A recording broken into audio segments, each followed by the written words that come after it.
हम रोजे बेटवा गवने ऐसन बेटवा से उनके लागी करली छठ बरतिया से उनके लागी करली छठ बरतिया से उनके लागी।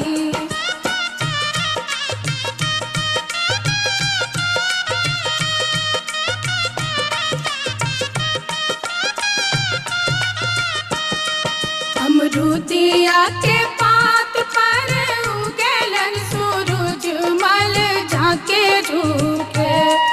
अमरूदिया के पात पर उगेलन सूरज मल झाके झूके करलू छठ बरतिया से झाके झूके करलू छठ बरतिया से झाके